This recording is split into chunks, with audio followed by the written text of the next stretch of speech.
Okay. Again.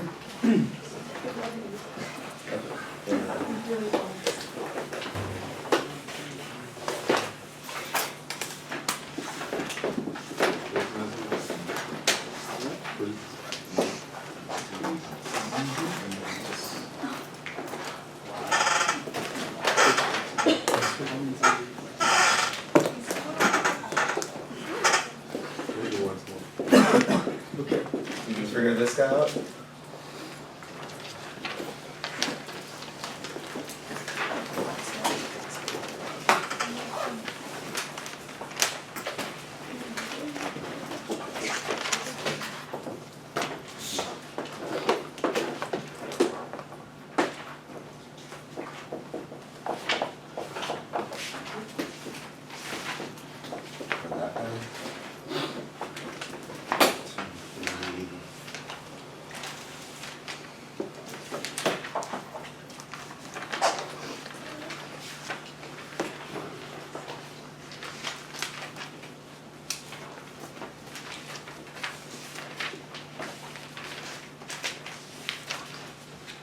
Well, do we have any ideas? This was 0 to, I want to see infinity. Yes.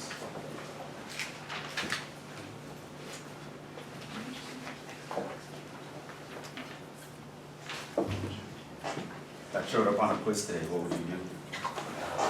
Just skip it. Just move on to the next problem. Just success. So that's what I would do. Can you think of anything that you want to compare it to? By the way, this thing is actually doable. You could do x plus 1 times x squared minus x plus 1, and then go through partial fractions.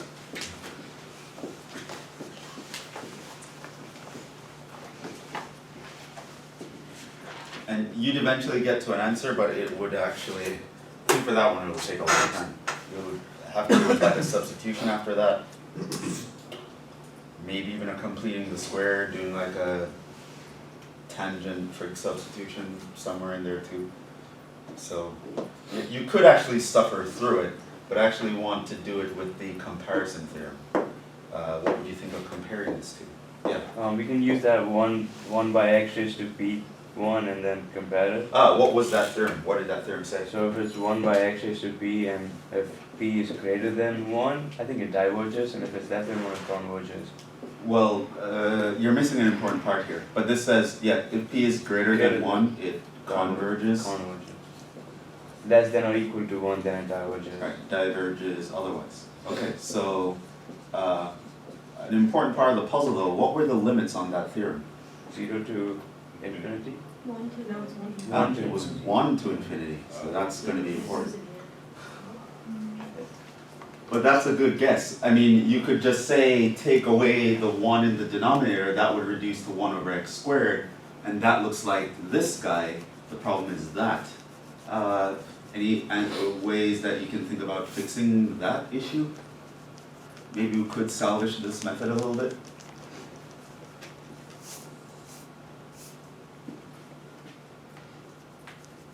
How about you divide it so that it's 0 to 1 and then 1 to infinity?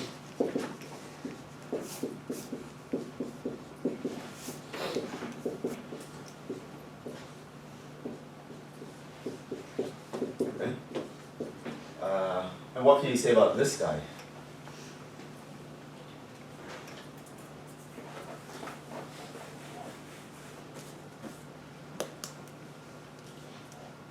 Well, that's just, you might not know what it is, but it is a finite area, right?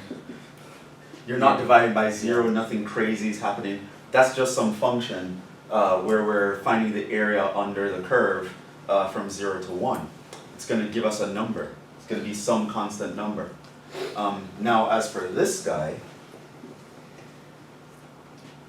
what I would notice that is if I make the denominator smaller, the fraction is going to get bigger. So this guy is going to be less than or equal to that, which is 1 to infinity, that, which converges by theorem that. So this is going to give me a number, and that's also going to give me a number. I know it's going to give me a number by that theorem. And so this means, so let's say I call this finite area A, and I call this is going to converge to something B, then the total thing is going to converge to A plus B, converges.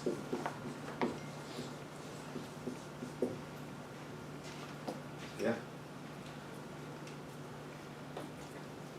And that guy is very important. It's going to be important also with series, but it's also important with improper integrals. A lot of times when you have a ratio of polynomials, sometimes, a lot of the time, what the thing that you're going to want to do is kind of ignore everyone except the highest powers. They're usually going to have the most sway, and ultimately you can reduce it to something like that, and a lot of times you are able to use that.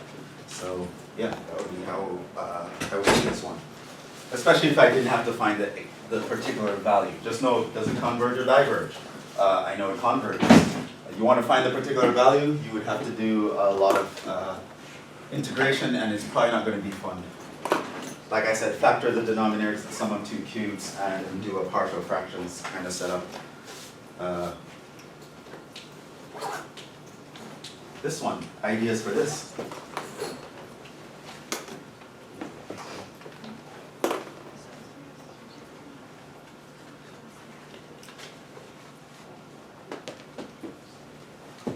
What we did here.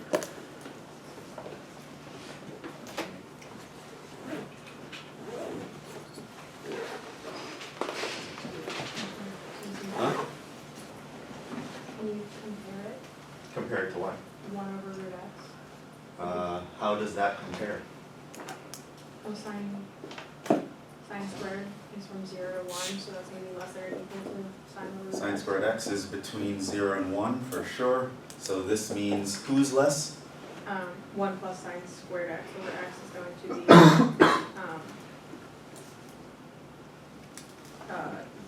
greater than or equal to 1 over root x. Yeah. So the 1 over root x dx is actually going to be less than this guy. 1 plus sine squared x over radical x. Right? And I know that because this guy is, he's actually less than 2 over radical x. Now, however, so we can compare it to either, but this one is the better one to compare it to, and why is that? This one fits the theorem. That one kind of fits the theorem too if you factor it out, but there's another problem. Because what does the theorem tell us about this? Diverges. Diverges. And you need something smaller to say that. And you need something that's smaller that diverges in order to make any conclusion. If you had compared it on this side and said this diverges, so what? You haven't proven anything. So while there are a couple things we could compare it to, that one is the better one because both of these actually diverge, but this one you wouldn't actually be able to make any conclusion anyway. So yeah, that's how you do this.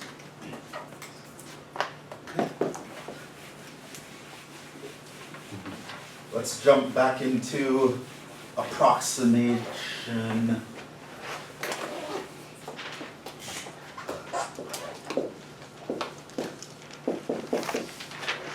Approximate. A lot of people might also call it numerical integration. Continued. Yeah, so last time we kind of rushed through the end of the derivation of Simpsons Rule. So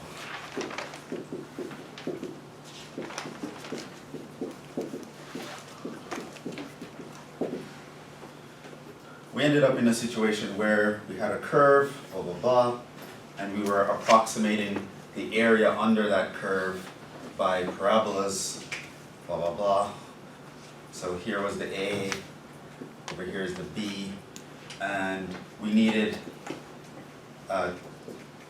2 intervals per parabola 2 subintervals per parabola.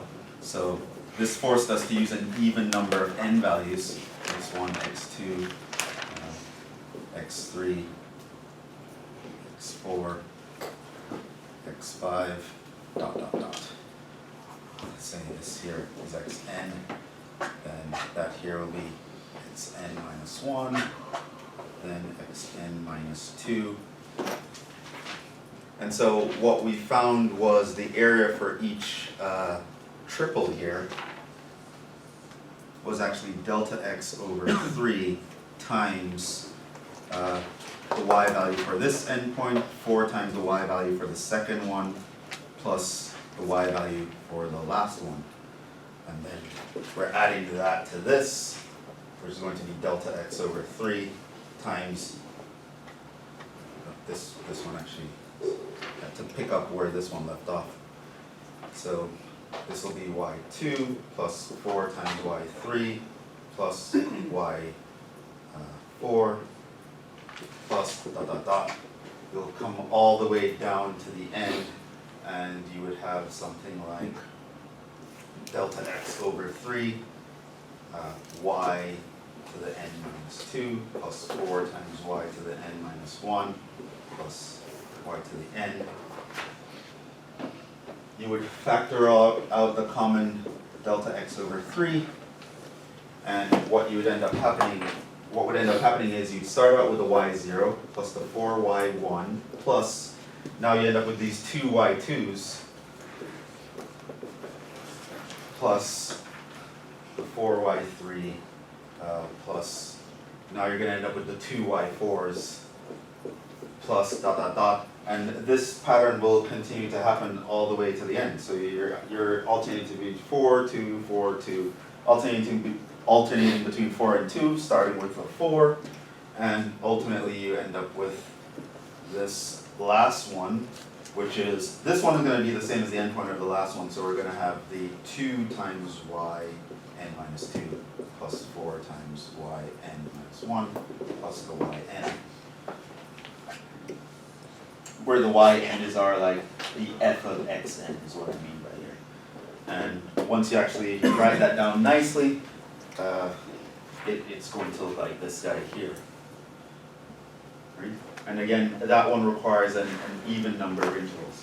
So the midpoint, the right hand, the left hand rule, we already covered in Calc 1.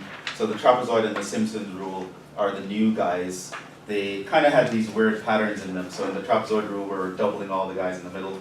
And in the Simpsons rule, there's an alternation between the 4 and the 2. So that's kind of where these guys came from. So another thing going on to the next page, another thing that we care about at this point is how good the approximations are. Now I'm not going to derive these formulas for you, but I just can tell you that we do actually know how to judge how good they approximate things. So we have approximation formulas for the midpoint rule, for the trapezoid rule, and for Simpsons rule. And they are all kind of dependent on this mystery value k that we have to find, which I'm going to tell you how to find. So the error associated with the midpoint. You can think of this as, this is how far you'll be from the actual answer if you use n subintervals with the midpoint rule. This is how far you'll be if you use the trapezoid rule. This is how far away you'll be if you use Simpsons rule. And in all of these here, for the midpoint and the trapezoid rule, the k is just the upper bound for the second derivative on the interval, and it can be any upper bound technically, but you do want it to be the smallest upper bound you can figure out. While for Simpsons rule, you actually need 4 derivatives.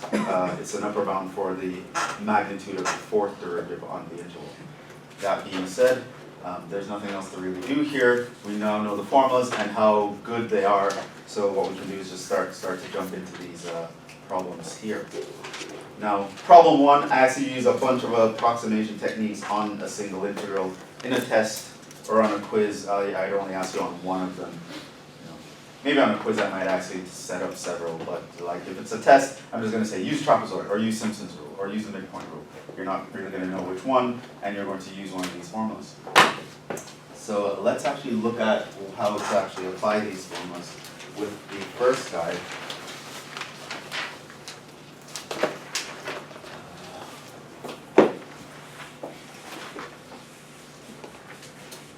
So the current integral we care about is one that we could actually find by hand pretty easily, but that's not the point.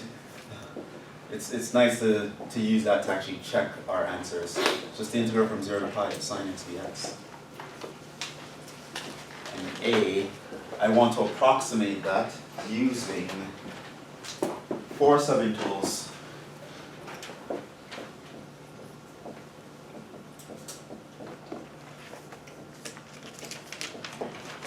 And 1, do the midpoint, 2, do the trapezoid rule, and 3, do Simpsons.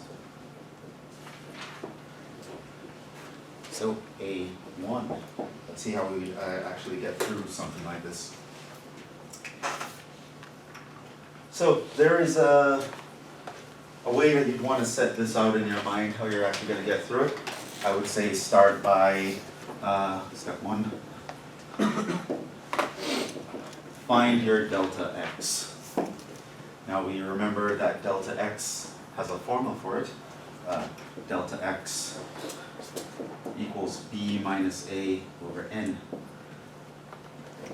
So b is always going to be the upper guy. We think of it as integral from a to b of f of x dx, where n is the number of subintervals. So in this situation, our b is going to be pi, our a is going to be 0, and our n is going to be 4. In other words, that's going to be pi over 4 is how the subintervals are going to be. So that's your delta x. Step 2. Second thing you're going to want to do is you're going to want to find the required xi. What are the particular x values that I need to be plugging in? So the x0, the x1, the x2, the x3, etc. What are these guys?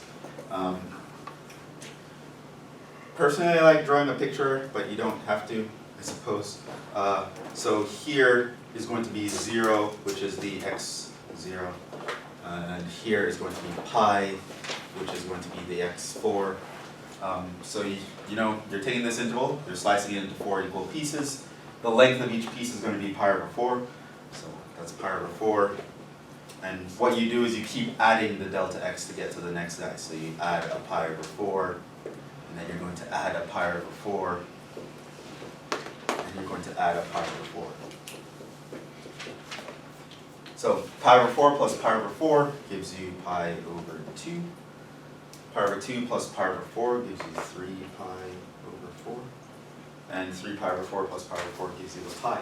So those are going to be your xi's. So that guy here is your x1. This guy here is your x2. This guy here is your x3. And this guy here is your x4. So find the length of the subinterval. We're assuming it's all of equal lengths. So we just take the length of the interval, which is b minus a, divided by how many pieces we want to slice it into. That's the length. Start at the beginning and just add the length n times. Add the delta x n times. So you can start at 0, add pi over 4 times. That should get you to the end point. And so now, what you want to do is you now have to select the xi's based on the rule that you have. So as you might recall from Calc 1, if I want to do the left-hand endpoints, I just take the number that's on the left of every subinterval.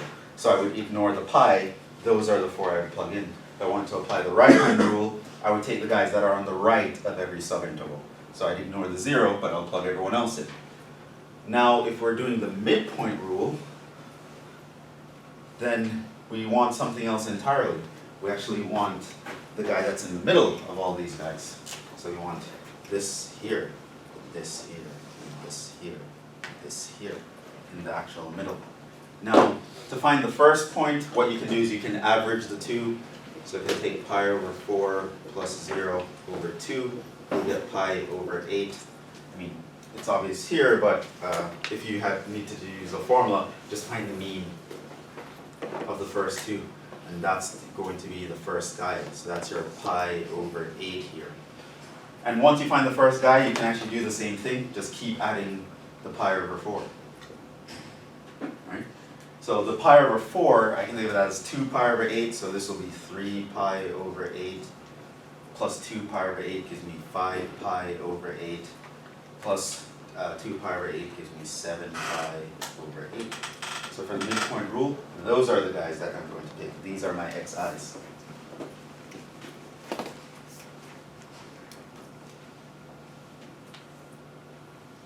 Step 3.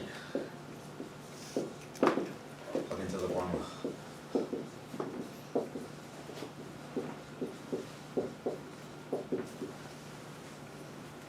So, for the midpoint approximation, it's called big M sub n, where in this case it's n4. So this is just my approximation for the area under the curve. This is going to be given by delta x times the f of pi over 8 plus f of 3 pi over 8 plus f of 5 pi over 8 plus f of 7 pi over 8. So that's going to be pi over 4 times sine of pi over 8 plus sine of 3 pi over 8 plus sine of 5 pi over 8 plus sine of 7 pi over 8, because my f here is referring to the function that I'm integrating.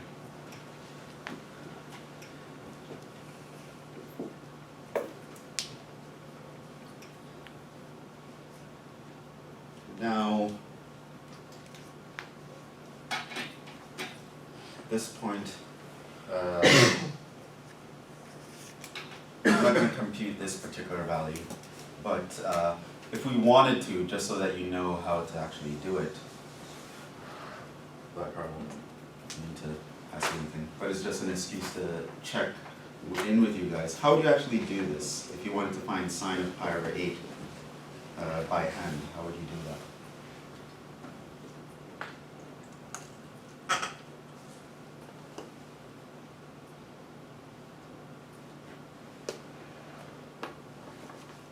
How do you find sine pi over 8?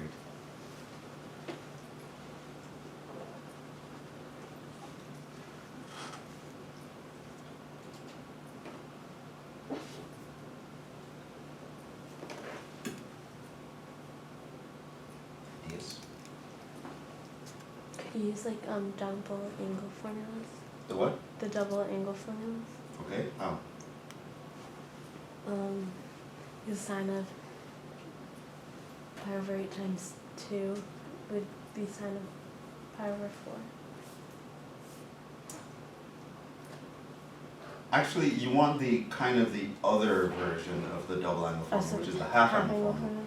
So you would actually look at this as sine of pi over 4 over 2. Right, so now you have to remember what is sine of x over 2. What's the formula for sine of x over 2?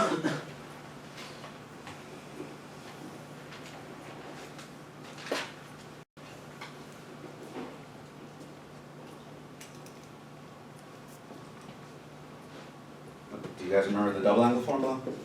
What was sine squared of x? 1/2, 1 minus cosine 2x.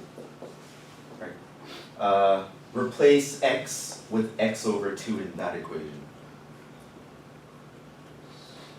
So you get the square root, right, because I'm square rooting both sides, plus or minus. In this situation, we need the plus, because the angle pi over 8 is in the first quadrant.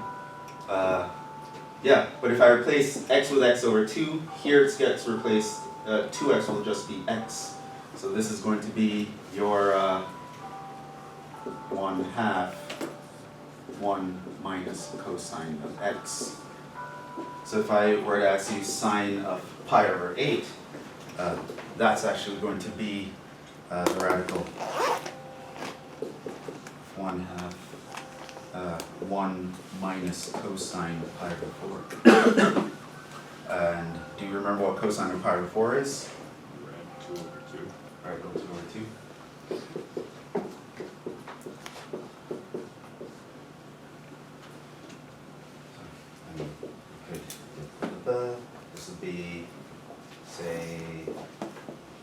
1 minus rad 2 over 2 over 2. You multiply top and bottom by 2.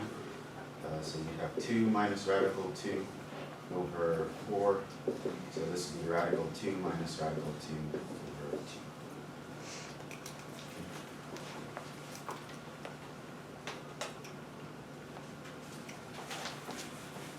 Now I wouldn't require you to do that for this problem, but eventually we're going to do something like called polar coordinates in this class. You're going to really need to remember your trig.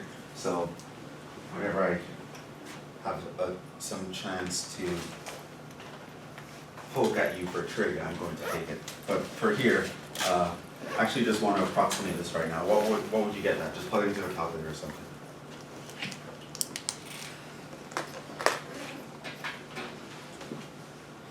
Just to get a value. Because I do want to make some comparisons at the end. You want to bring a calculator?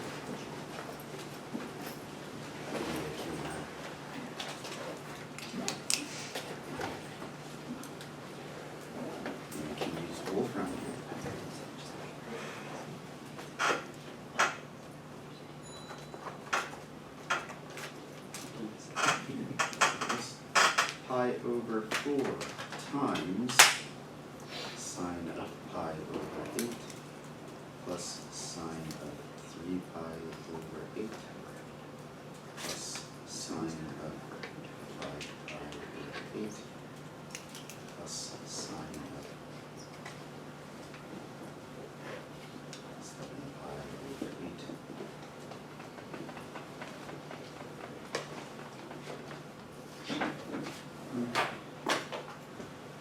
Yes, make sure it's done correctly. Okay. 2.05 is approximately what this will give us. Okay. It will give 2.052 blah blah blah. Okay, so do we know what the actual answer is? 2. It's actually 2, right? Because you would integrate the sine, you get minus cosine.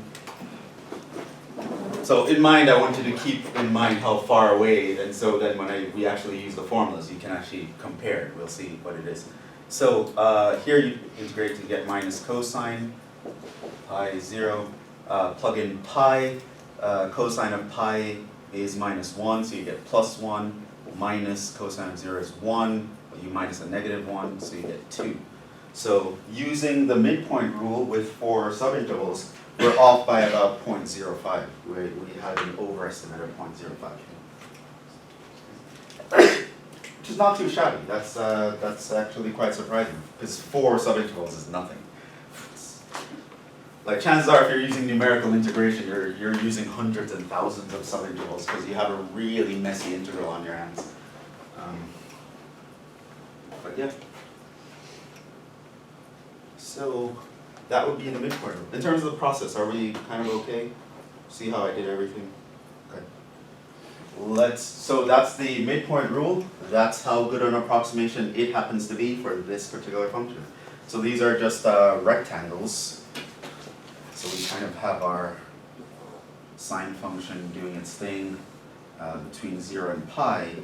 And what we did was we had 4 subintervals. And what we actually did was take the middle of these guys and define the heights of rectangles.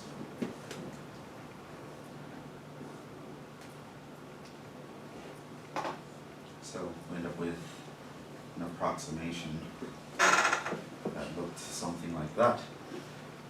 And sure, we missed some pieces here, but the parts that poked over the curve actually poked out a little bit more than we missed. So that's the situation, that's the midpoint rule. And applying the others is a very similar pattern. First find your delta x, then figure out what your xi's are. You're going to plug into a particular formula. So depending on which rule you want to use, midpoint trapezoid, step 3 is the only step that changes. The formula you plug it into is going to be different, but everything else kind of stays the same. Nothing else really to do. So if I move on to, let's just redo it, even though this is going to be very similar. So if I move on to 2, where I want to actually use the trapezoid rule, again, first step will be to find our delta x. It's going to be b minus a over n, in this case, pi minus 0 over 4, pi over 4. I'm going to figure out what points I want to use. So that's 0 to pi, and this also has 4.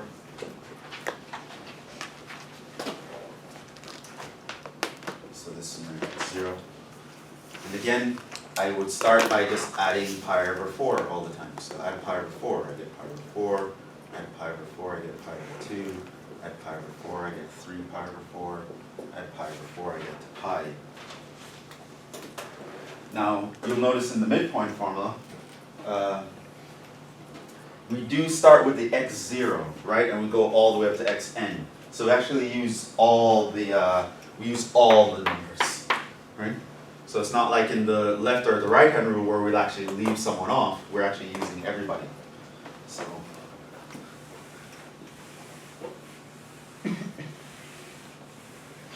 Now, and the difference is the guys in the middle get multiplied by 2.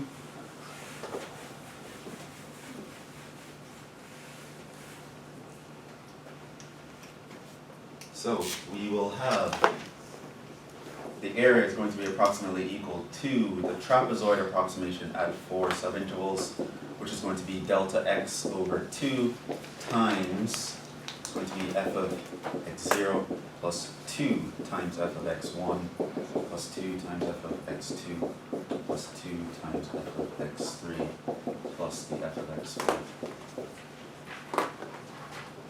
So that's the formula here. All the middle guys get doubled.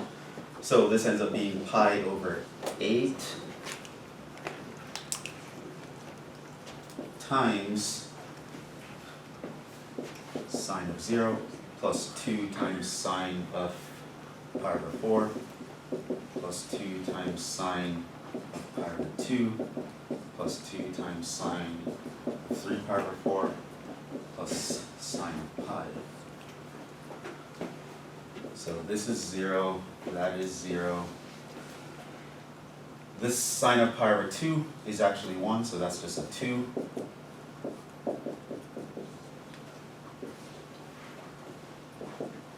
Sine of pi over 4.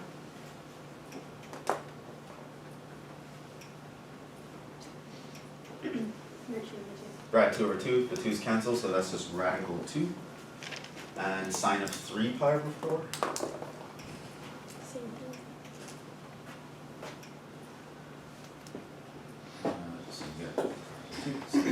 3 pi over 4 is in the second quadrant, so the pi over 4 is the reference angle.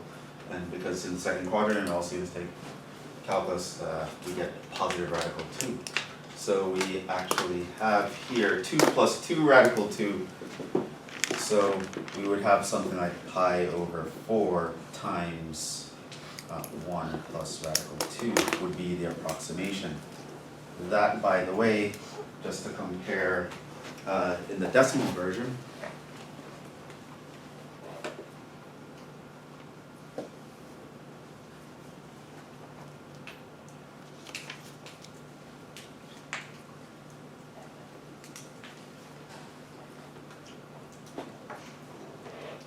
we get an underestimate here, 1.896.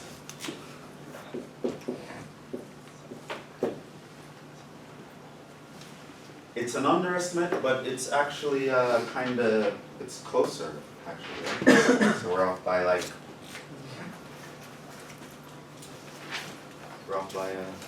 smaller amount.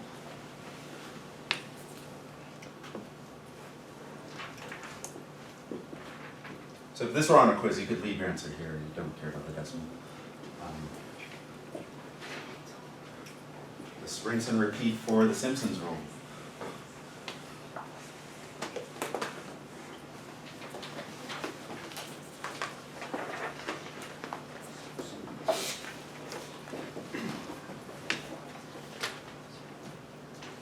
So, again, start with your delta x, that's b minus a over n, pi minus 0 over 4, pi over 4. We're going between 0 and pi. We want to slice this into 4 subintervals. Keep adding pi over 4.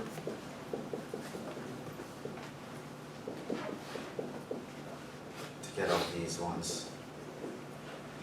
And again, we are going to use now Simpsons Rule. And again, Simpsons Rule takes into consideration all the xi. So it's just that for different xi, we're going to multiply the f by a different value. So here,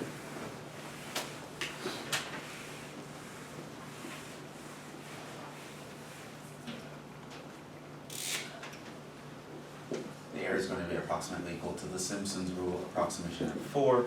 It's going to be delta x over 3 times f of x0 plus 4 times f of x1 plus 2 times f of x2 plus 4 times f of x3 plus f of x1.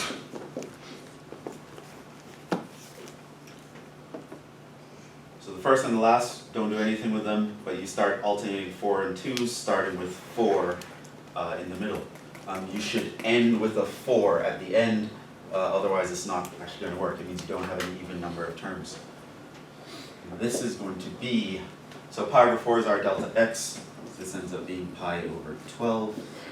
This is sine of 0 plus 4 times sine of pi over 4 plus 2 times sine of pi over 2 plus 4 times sine of 3 pi over 4 plus sine of pi.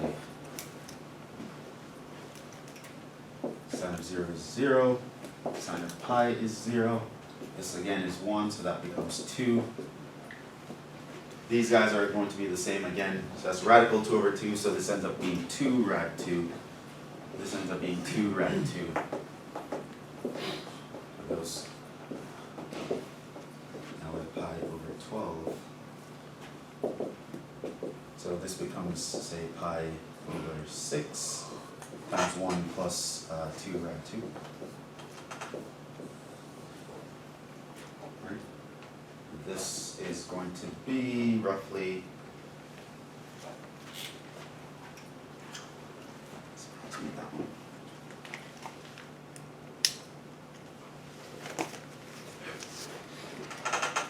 Pi over 6 times 1 plus 2 square root of 2.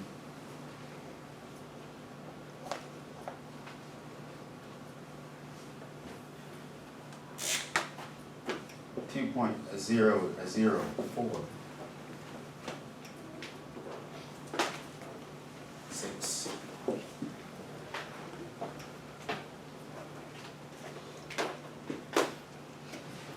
So, but for this particular one, Simpsons is the best, right? That one gets the gold star. It's correct up to up to like 2 decimal places.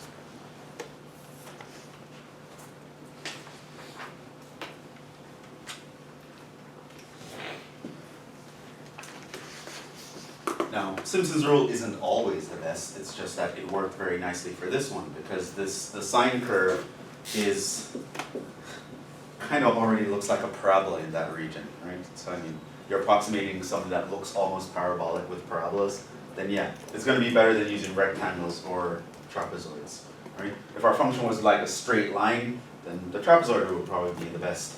If the function was a horizontal line, the trapezoid and the midpoint rule would give you the same answer, and in fact they'd be exactly the same answer if it was a horizontal line. They'll be the actual answer. In this situation, Simpsons Rule ends up being the best approximation. And we're good up to 2 decimal points without any issues, not too shabby. This brings us to part B. So let's actually see if the formulas that we have actually kind of correspond with these numbers that we've been getting. So according to this, the error formula that I have for the Simpsons Rule should actually give you the smallest error when it comes to this guy.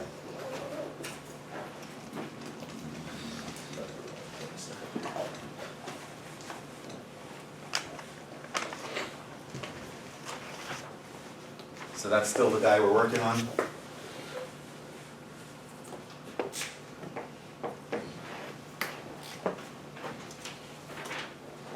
find the errors associated with the approximations in problem 1.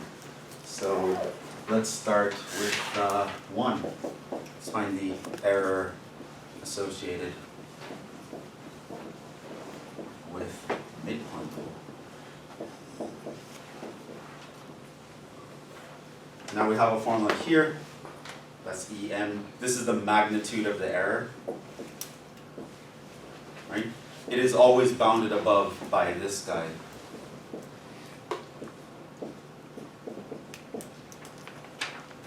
Where your K is an upper bound for the second derivative on the interval.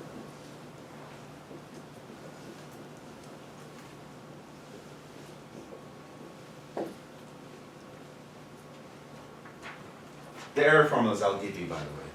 I'll put it, if I'm going to ask you about it, I'll write them down. Because even I don't remember them half the time. I have to look them up.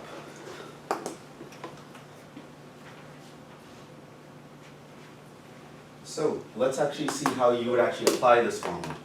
So we already know here that our n is going to be 4. But the thing is, the k value is something that you don't know. You're going to want to find it with this. So let's actually look at how you find k values.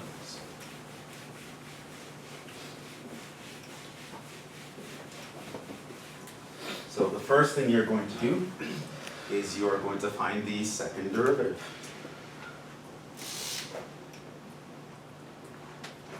So if our f of x equals sine of x, our f prime of x is going to be cosine of x, our f double prime of x is going to be minus sine of x. So we want pretty much k to be greater than or equal to minus sine x on the interval 0 pi, which just means that the k must be greater than or equal to sine x on this entire interval. Which means, what's a good value to pick for k?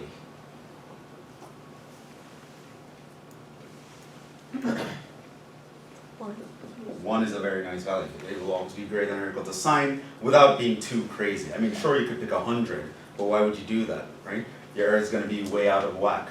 1 is a pretty nice number. Because we actually know exactly how sine behaves on that interval 0 to pi. 1 happens to be its largest value. So on that interval, 1 is going to be the guy that's always larger than or equal to the second derivative.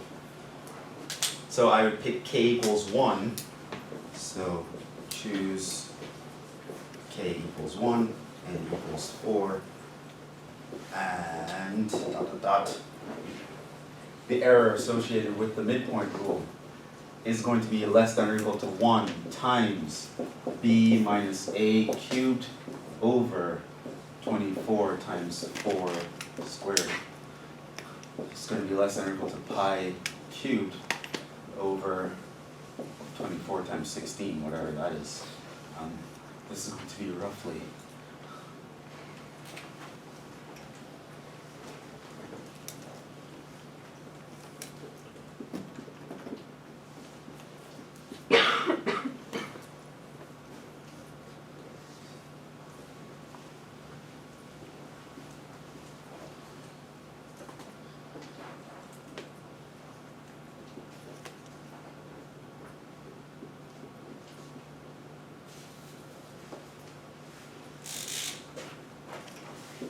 .0807.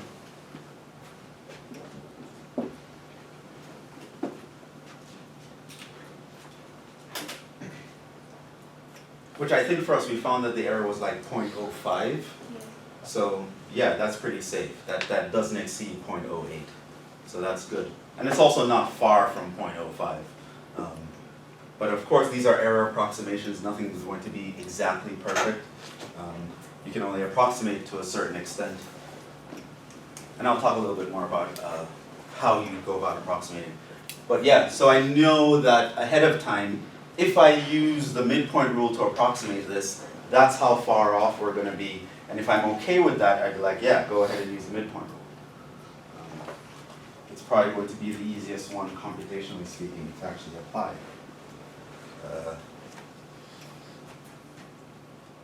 Now, yeah, that's that. Any questions on? Okay. So, you can do the same thing with the trapezoid.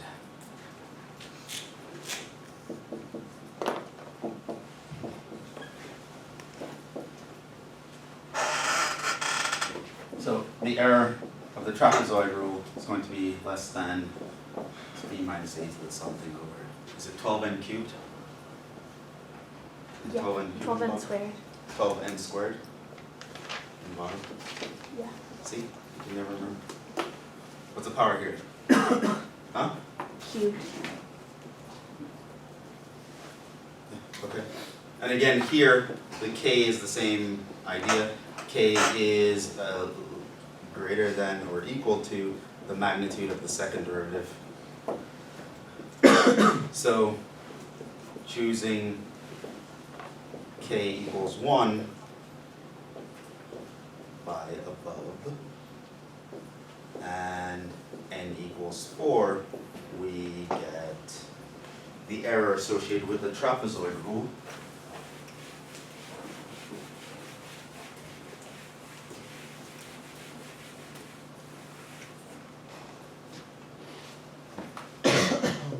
Error associated with the trapezoid rule here is going to be less than or equal to 1 times pi minus 0 cubed over 12 times 4 squared. So that's pi cubed over 12 times 16.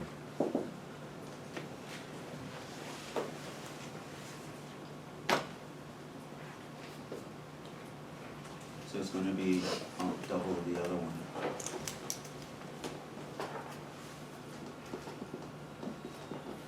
.161.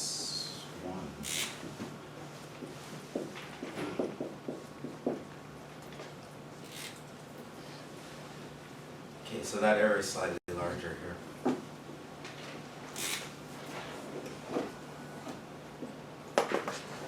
For 3.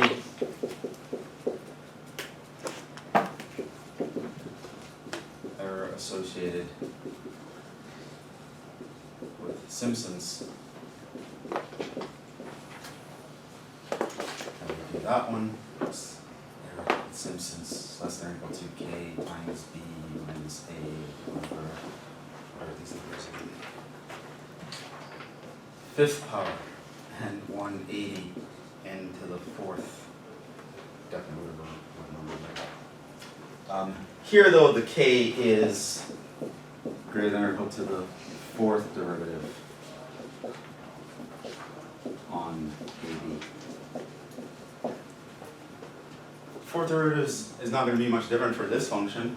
So we have f equals the sine of x, f prime equals cosine, f double prime equals minus sine of x, f triple prime equals minus cosine of x, f to the fourth prime is going to be positive sine x.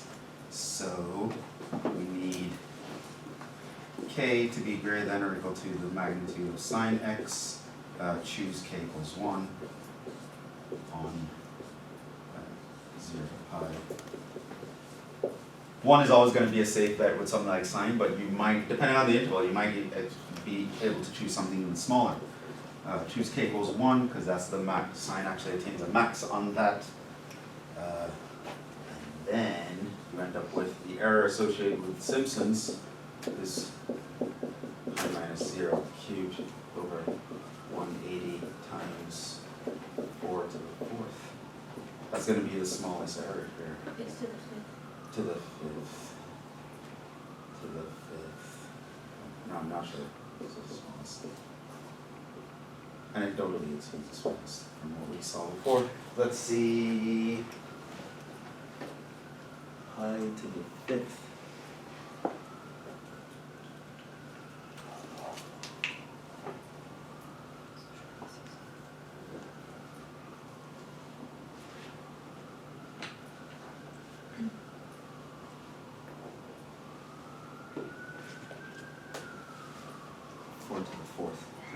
Squared here. Why did I write 16? That's not 16. 16 times 16. Whatever, let's just leave it as 4 to the 4th.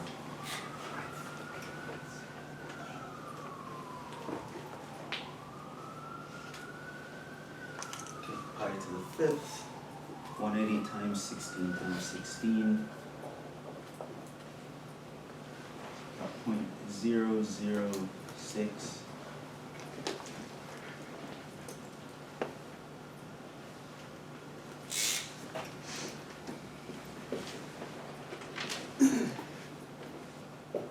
So there it has to be less than that. And you can check the errors that we had, and you can check that they're actually less than all these numbers.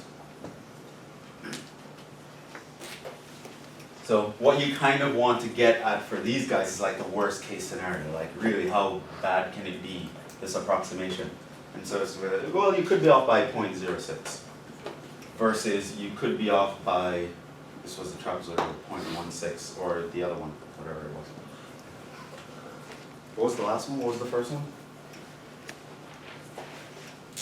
What was this one? 0807. 0, 008? Just No, one. Oh, just 0.8. Yeah. Yeah, so even from this formula, that one is still the best one. So that's the best, this would be the second best, that's the last. This one's going to be off by more than the other two. So, especially sometimes if you have a particular kind of function that you're always working with, for whatever reason, you can choose a method that would be better based on the kind of function. So for something curvy like the sine function, the Simpsons Rule, which odds are it's going to be the better one, because it already starts to look parabolic. So that's how you'd find the errors. Different kind of question, which I might ask. How many subintervals, so this is a different integral now.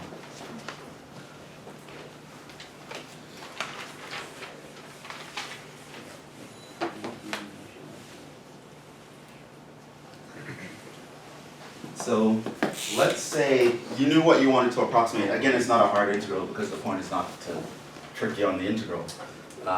So the integral is 1 to 2 of 1 over x squared, 1 over x dx. Okay. So now, using the trapezoid rule,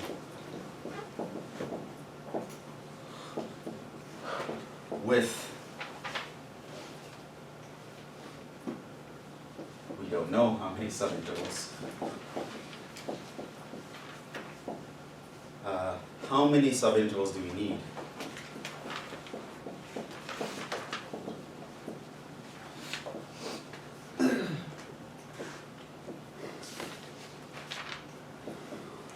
To approximate the integral to within 1 over 100 accuracy. Meaning I want to be better than 2 decimal place accuracy.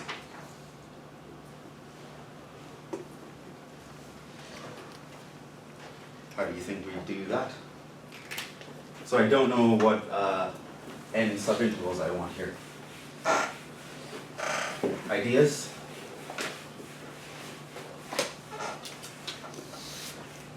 Use the error formula and Okay. set it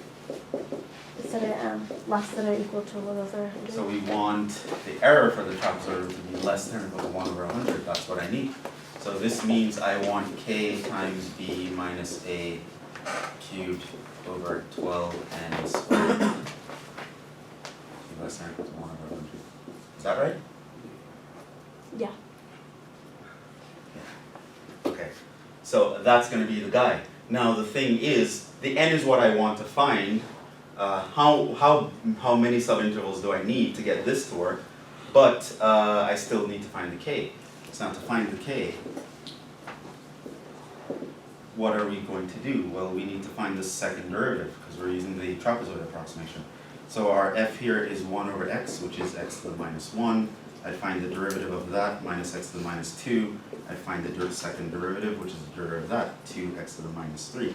So this is 2 over x cubed. So this means I want k to be greater than or equal to the magnitude of 2 over x cubed on the interval 1, 2.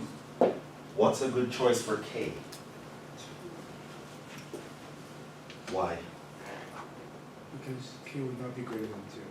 I mean, sorry, I mean the fraction is not going to be greater than 2. How do you know?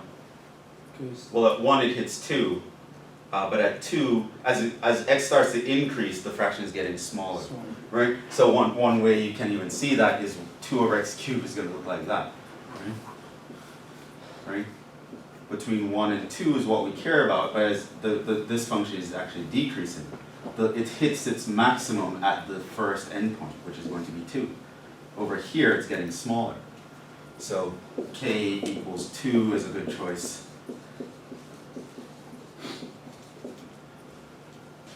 And so this means we want 2 times b, which is 2 minus 1 cubed over 12n squared. I want that to be less than or equal to 1 over 100. So this means I want 1 over 6n squared to be less than or equal to 1 over 100. Or in other words, I want 6n squared to be greater than or equal to 100. Which means I want n squared to be greater than or equal to 100 over 6, or I want the n to be greater than or equal to that positive square root. Of course, you're never going to pick the n to be negative. So here, how many do we need? You can do something like choose n equals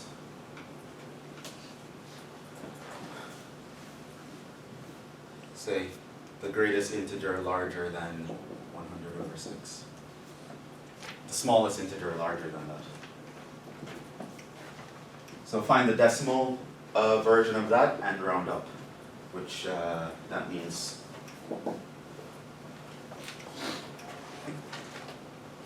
if we look at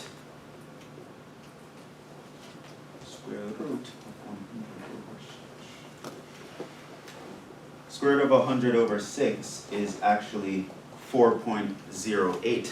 So this is actually going to output 5. Once you hit 5, you will be better than that in your approximation. So if I want to approximate this guy with the trapezoid rule and be accurate to within 2 decimal places, use 5 subintervals. Using 4, I'll be just shy of this thing. So that's it. N equals 5. So if you were doing that for like Simpsons Rule and you got something like that, would you have to round up to 6? Because you need, is that Oh, like I don't know what even? I would end up here. But if it were like a case like that where you got an odd number, would you have to? Yeah, round I'd up? always round up. Because if you're too small, being too small is bad. You always want to play it safe, like you'll have enough. Because the more ends you use, the better the approximation gets. So you're never going to mess up by doing more than you have to, because you actually get better the more you do. So you definitely want to round up here. I don't understand how you find the value, how do you assume k equals to 2? What's the thought process behind that? Oh, because of this. I need the k to be greater than or equal to the magnitude of the second derivative. Okay.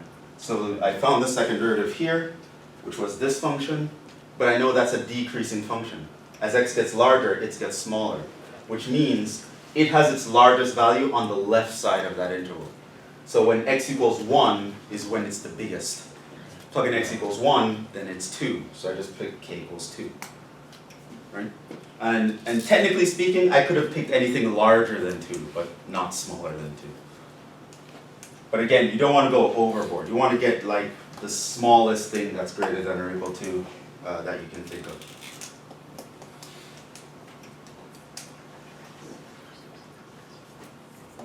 Now, had I picked something larger than 2, I'd still get something that works, but it will actually be way better than I need it to be. And that in and of itself is an issue. There is such a thing as being too good in real life. When it comes to computing power, like you don't want your supercomputers wasting time doing stuff to get a better answer than you actually need to get something done. It takes time, it takes energy, it takes money. So you want to be minimalistic. You still don't want to mess up, so you be safe where you can be, but otherwise you try to keep your errors down. Yeah. If this was Simpsons, we would have rounded up to the next. Yeah, we still would have rounded up, But but we'd have gotten round a up to different 6, number right? completely here. But Simpsons end needs to be even, so it would have to be 6, right? Oh, you mean if we chose Simpsons and 5 was the best answer that we got, Yeah. you'd automatically put it to 6? Yes, Okay, because you need even numbers for Simpsons. okay.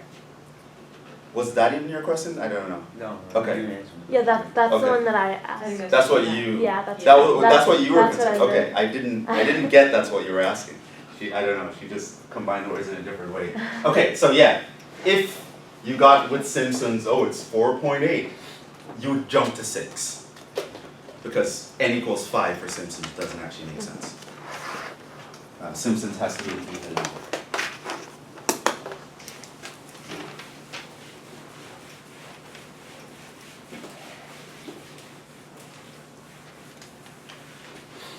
And this idea is going to be an important one. We'll touch on that when it comes to series again.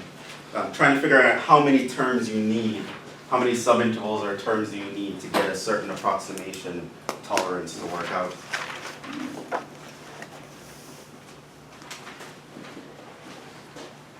Okay, you guys just do 4, and then I'll do it on the board. Set up N4 for 1 to 2.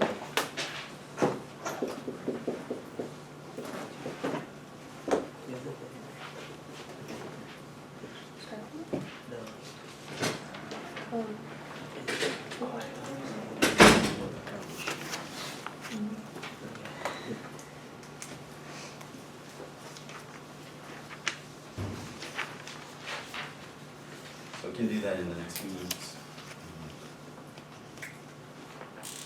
I don't know, would it be too much to ask for the error of n here?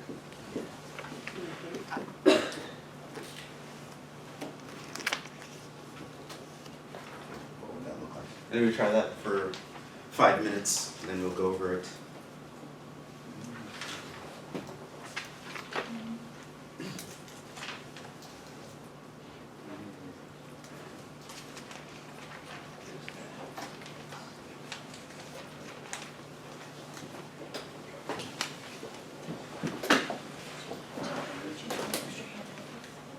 Of this? Yeah, so.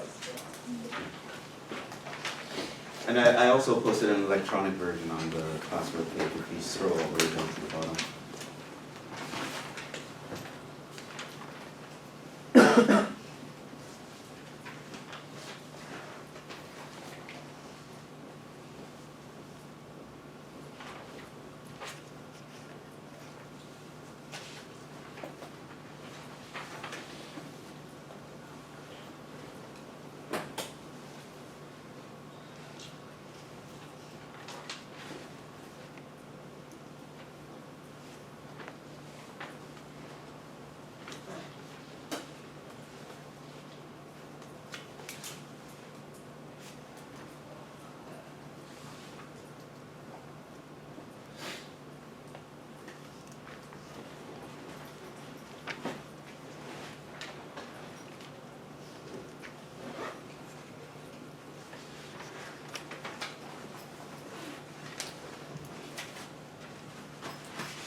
think it'll take too long for this problem.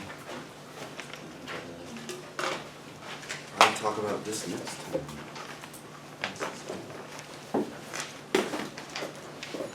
With the question like this, would you like simplify the calculator or do it out? No.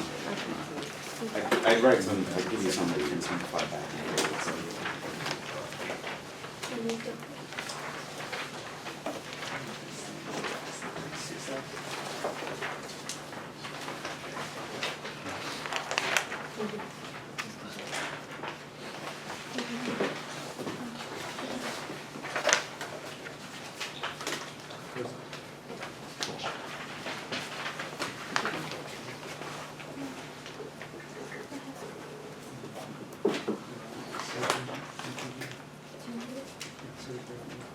So you can try that at home, that'll be a nice exercise, but for now, let's just actually do what's on the paper.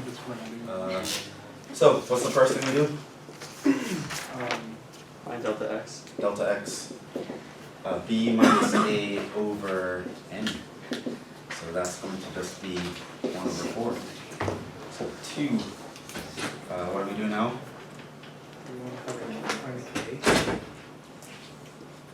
Find the xi, so this starts at 1, that ends up at 2, I want to cut it into 4, and so I'm adding 1/4, so this is going to be 1.25, 1.5, and 1.75.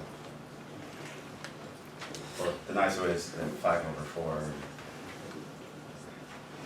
So then, here I want the midpoint, so it gets even worse than that. I want these parts in the middle here. So what's the first one? 1.125. Am I ready to go ahead here? Yeah, let's see.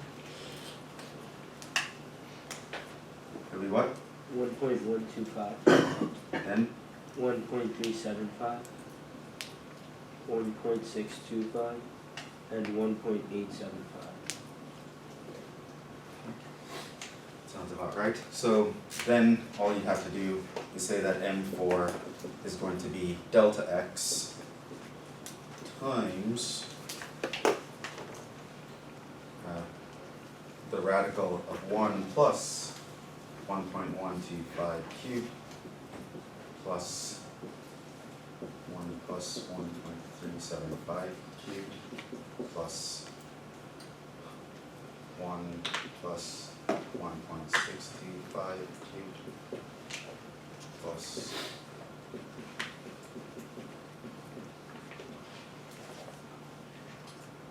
and that's it.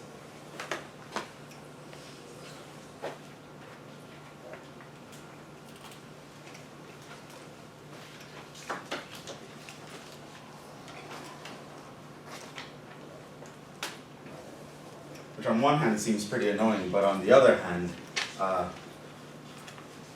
can't do any better if the guy right here is impossible to integrate. Which that guy probably is, actually.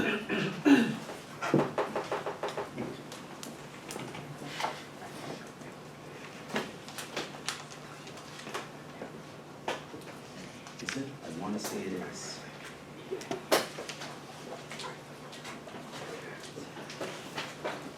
It's possible.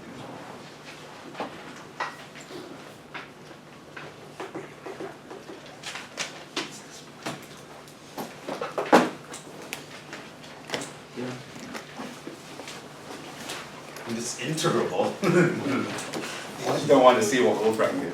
Yeah. It's gonna be like that's not that's not a Calc 2 problem. Like something like that, it's you approximate it. Don't actually worry about it. Okay, we'll pick up next. So we did a quiz this week, right? Yes. Like saves me, but it's also the No, worst. it's not. I'm on top of that.